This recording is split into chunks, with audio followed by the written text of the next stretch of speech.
tena tutausabuti waache. Waache. Mbavu wewe mambo. Wewe. Nini shida nini sasa? Niachie. Waache hapo tutoke.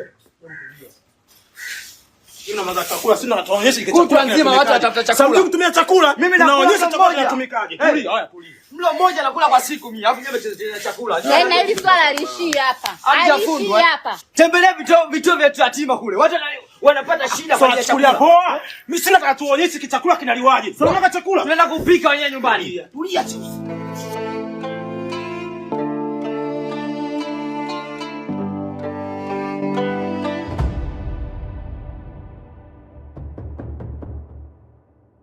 Sasa mimi nimewasikiliza nyote wawili. Na pili wewe unasemaje? Maamuzi yako. Yaani mwenyekiti, mimi ninachokihitaji hapa ni kurudishiwa kodi yangu, mimi niondoke. Huyu dada ni mkorofi sana. Tena sio yeye tu, pamoja mpaka na mdogo wake. Siishi kwa amani pale.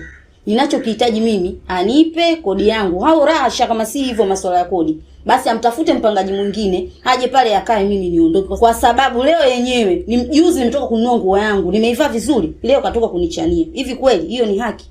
Kiukweli nakiri, mara ya kwanza nilikuwa mimi ndo mkorofi sana tu. Tena na vitimbu nilikuwa navifanya, lakini kwa sasa hivi sihusiki, lakini kutwa kuzima yeye ndo ananifanya mimi ndo nionekane mbaya. Mazoea, umemsikia pili? Nimemsikiliza vizuri tu mwenyekiti. Lakini huyu binti amenilipa kodi ya mwaka mzima. Sijui unanielewa mwenyekiti? Huko nyuma alikuwa analipa kodi ya miezi 6. Na tulikuwa tunakubaliana twende kwa miezi 6. Lakini sasa hivi akanipa kodi ya mwaka mzima. Nilimuuliza zaidi ya mara 3. Yaani nilimuuliza tena na tena na tena. Binti akakubali, akasema yuko tayari. Na mimi nilimuuliza vile nikiwa na maana kwa sababu sisi Waswahili tunajuana mwenyekiti. Sijui unanielewa vizuri. Sasa nashangaa sasa hivi ananiletea selenge dazeni. Endelea. Na mimi nikipokea kodi, sina kawaida ya kurudisha. Huwa naenda kuizungushia kwenye mambo yangu. Sina kawaida ya kurudisha kodi. Na sitojisumbua kwenda kuitafuta popote. Si wala siwezi kujihangaisha kiasi hicho. Kwa hiyo binti, kama unaweza ukahama bila kurudishiwa kodi yako. Na safari hii umenileta mimi hapa kwa mwenyekiti. Sasa safari ijayo nitakuleta mimi. Maana unaanzisha chokochoko afu kulimaliza uwezi.